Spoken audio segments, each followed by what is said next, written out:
Hello and welcome to the No Frills formatting tutorial for Microsoft Word.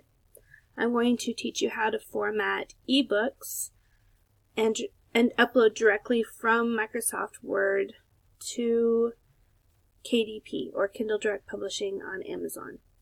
This isn't going to show you how to do anything fancy like drop caps or chapter heading images or anything fun like that. Those you can accomplish on a more robust program like Vellum or through Draft to Digital or anything like that. You can do it here, but it just is a lot more tricky than I want to get into. This is something that will give you exactly what you need for, the basics, and I will show you everything that I do every time I publish an ebook. We are going to first talk about the Microsoft Word version that I am using, which is Microsoft Professional Plus 2016. And whatever version you are using, everything may look a little differently than it does on mine. But the basics will be the same, and you should be able to figure them out. If there's anything that you just can't, you can find other videos that are linked to your version of Word that should be able to fill in some gaps for you. The first thing I want to talk about is that Microsoft is a wonderful word processing program, and I love it, but it is really finicky, and if you tell it to do too many things, it will freak out and cause all kinds of problems for you. So the thing that I always like to say is that you want to tell it what to do in as few steps as possible to let it have, the clearest directions and not be constantly feeding it directions, if that makes sense. And the best way that you can accomplish that is to actually use styles, which is right here. And I have selected, I'm going to show you the style that I have made, which is, I call body, which is what I use for the body portion of all of my formatting. So anything that is the story. And then I have one called chapter headings. And I have modified previous versions of the styles that already existed in here to be what I need it to do. And what this does is if you click on one of these styles before you start typing or highlight text and then click the styles, then it will put all the formatting in for you and Word will read it smoothly without getting any kind of hiccups. So it's just a really great way of managing all of your formatting without having to go in and add in every little, tweak that you do step by step. So I recommend that you do this. I'm going to show you really quick how to modify styles and make your own.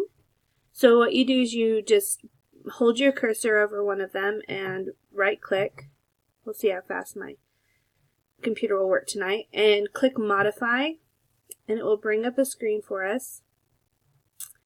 And this stuff is all a little bit confusing to me still. I'm not going to claim to be a wizard. But so this is going to base what we're doing off of the paragraph style. And that's what I want to use for the body. So I'm basically going to recreate what I would do for body really quick.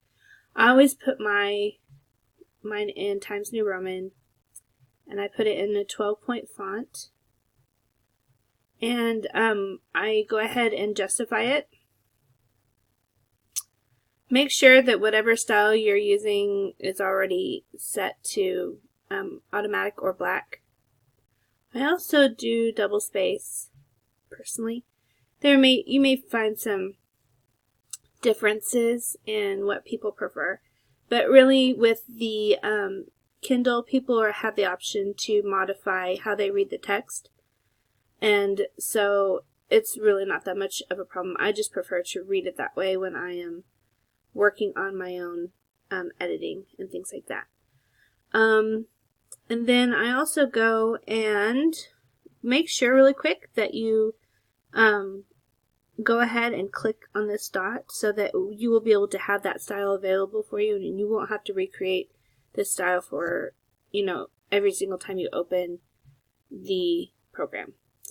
I also go to tabs, so click on the format box and go to tabs. And oh no, that is not what we want to do. Sorry, we're going to go to paragraph. And we're going to go ahead and indent the first line. And the reason that we're going to use this setting is that every single time, if you were to, and this is a lot of newer people who have been recently learning, I would say young people who have recently been learning computer processing probably already know this, but back in the day, we were taught you return and then you tab. Return and tab. And you tab over to indent every paragraph. And remember what I said about every single time you tell Word to do something, it starts freaking out? Well, it does that. Also, it will stop you from creating any of your own mistakes. So go ahead and set that up. And then I also click Don't Add Space Between Paragraphs. These are the settings that I like to use and that look good when you publish. So you can go ahead and click all that through, and then what you would do is go ahead and rename this whatever you wanted to. Like I would name it body, or you could name it story text. We'll just go ahead and do that for now. And like I said, if you were going to do this for chapter headings, I have mine set up instead of being justified. They're centered, and they are, and then I just increased the size to like a 14 or a 16 point font. And the other thing you would probably want to do is change the style type to a heading, because you want your chapter headings to be in a heading style that reads in a certain way.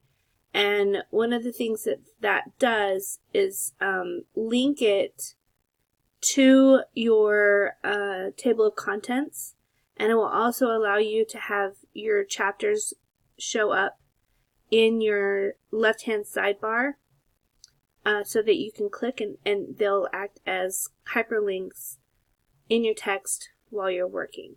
So for your chapter headings, be sure to click a heading style for that. So it would look something like this. And you don't have to worry about the double spacing or, yeah, I know it already exists, sorry. Or any of the other paragraph formatting, because you're not going to ever have anything more than just one line on here. So I'm going to actually cancel that out so that I don't create a new style for myself. But that is how you would do it. You would hit OK, and then it would appear up here in your style box. And there are a lot to choose from, but I always like to have mine that I'm using handy right here at the top.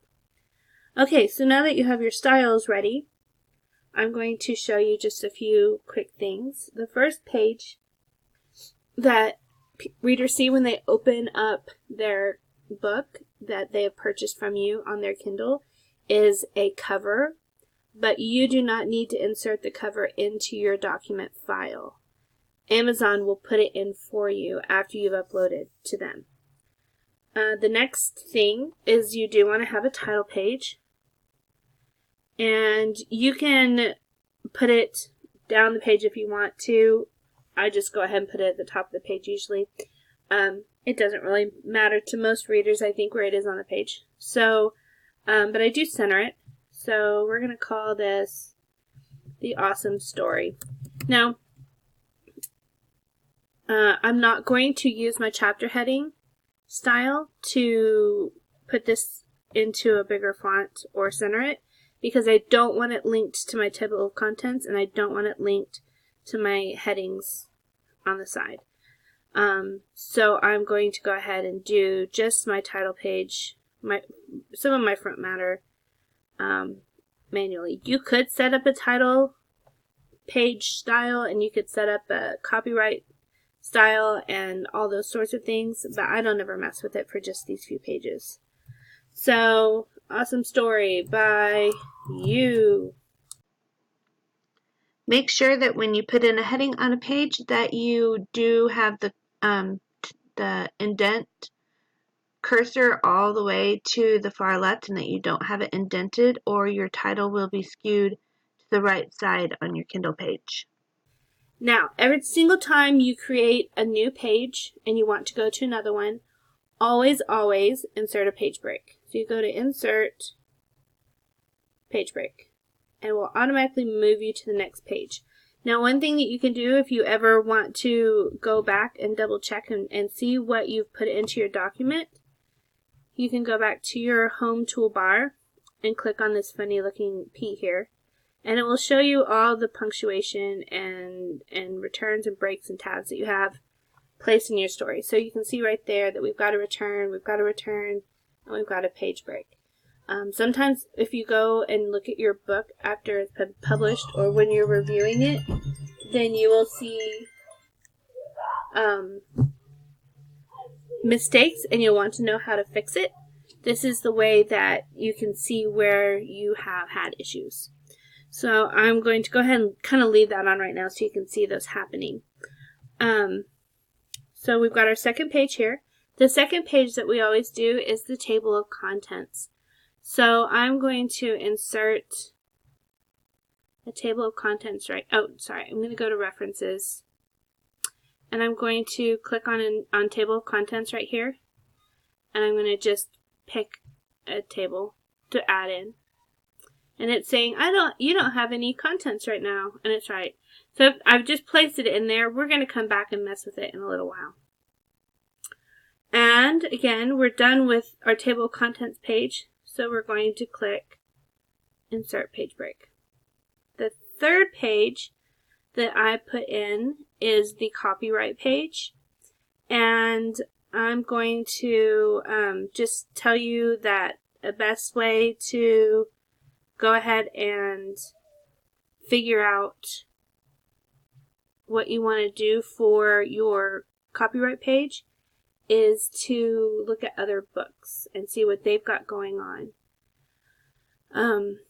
So I would not have it centered. I would justify this. But I'm going to basically say something like, awesome book. And then we're just going to say copyright 2019 by you. Just so we know what this page is for. I can show you an example of my copyright page in a minute. And once you've got one done, a lot of times I'll just copy and paste them from book to book and just change the name on it. There's a little keystroke code that you can use to get the little copyright symbol. I just don't happen to remember it right off the top of my head. So again, we've got our copyright page. I'm going to do a page break, insert page break. And now we can do a dedication. So we're going to center this, and we're going to say, this book is,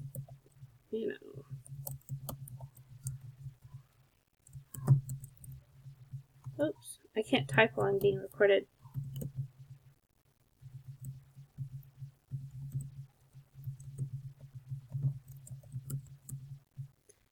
Okay, now, again, after you've dedicated it, and you can play with the font or the size or whatever you want to do with this. Again, page break. So, now we are on to the story part of our formatting. We are going to go to our chapter heading. This is going to be our first chapter, so we just click on chapter heading and it automatically puts it in there for us, all pretty the way we decided we wanted it. Now that I have this, what I always do is I return off of that, and do you see this return is going to be the same size as your chapter heading? And it's also going to read as another heading line, which will show up in your table of contents, and it will show up in your heading links on the left, which I'll show you in a second. So I always go ahead and change that to body. See how it changed my little thing so I can see that it's different? We're back to my body style now. And then I put just one return in to separate it a little bit. Now, if you wanted to set up your chapter heading to be underlined or something in your style, then go for it. But I think there's plenty of separation with just the one return. So I'm going to just paste something in from another document. So it's just part of one of my books I recently published. And if you do ever paste things in, so I actually draft in Scrivener, and I prefer to format in Word. It's just my personal way that I like to do things, and it's probably a little psycho. But I don't trust Scrivener to format things the way I want it to, or to send out the feed I want, and it's just something I haven't spent the time on.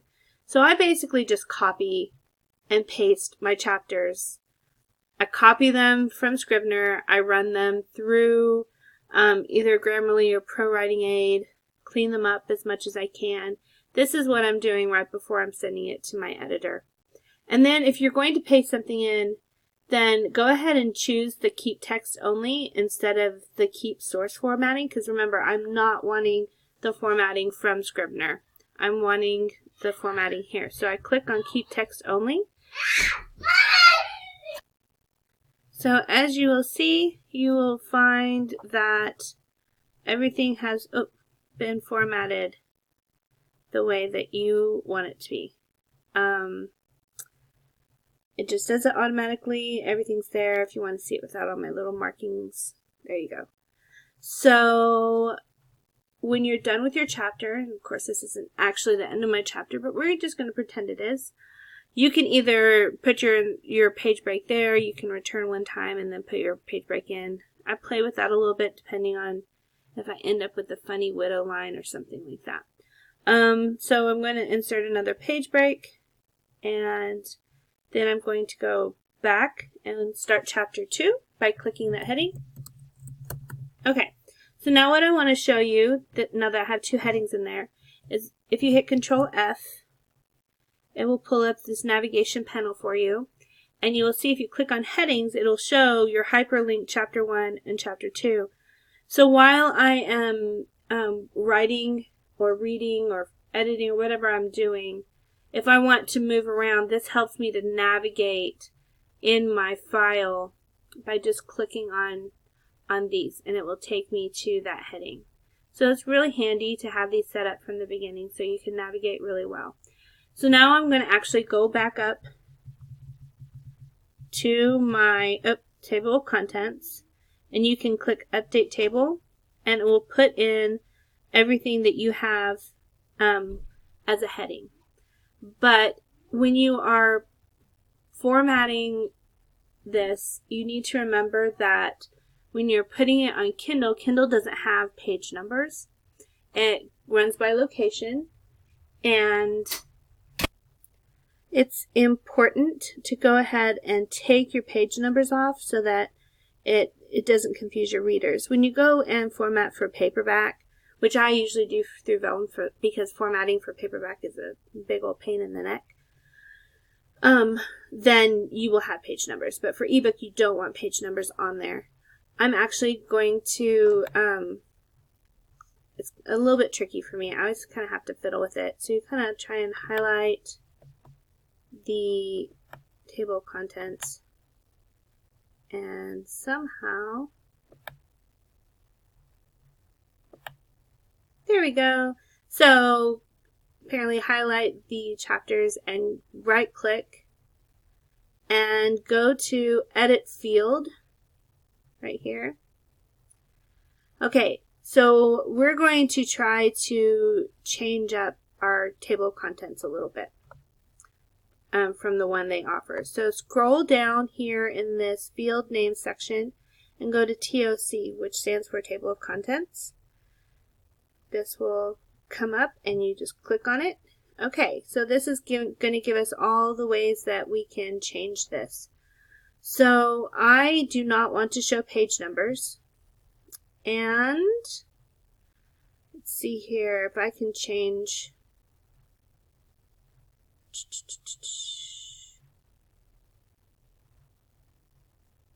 how we have the actual color on it somewhere.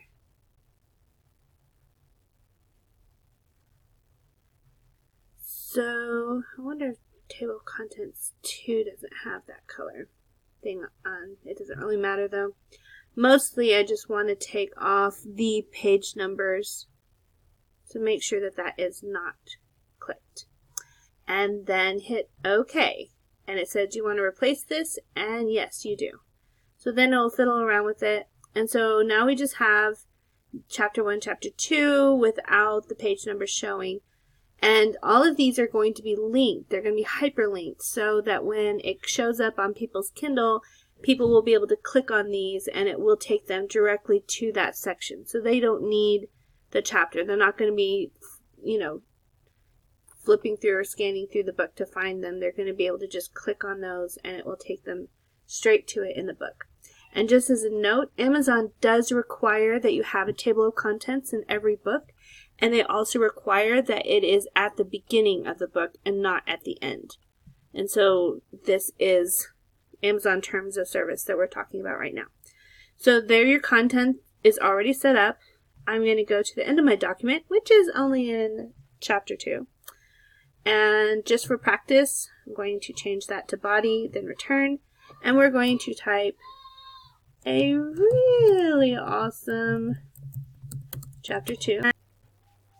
Now we're going to return, and this is the end of our story. Instead of putting a page break here, what I like to do is go ahead and just insert whatever symbol I've been using to indicate a scene change.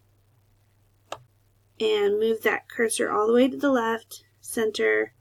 I like to use 3 stars. When I hit return, it's going to try and put a dotted line, and I just hit Control-Z to take that away.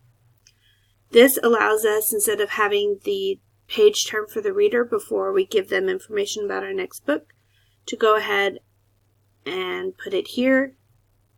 So this is a great place to drop your link. So just set your cursor here and put something like, if you loved this book, you'll love this book too. And then you can go ahead and put a link in right here. And so they're on the page. They've been reading. They're still full of endorphins and dopamine because of the awesome ending you just wrote. And they're, ready for more.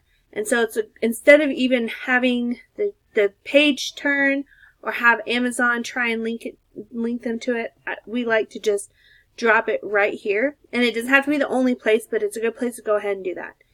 And one more tip that we have recently learned, that I recently learned, unfortunately I've been making it for this mistake for a while.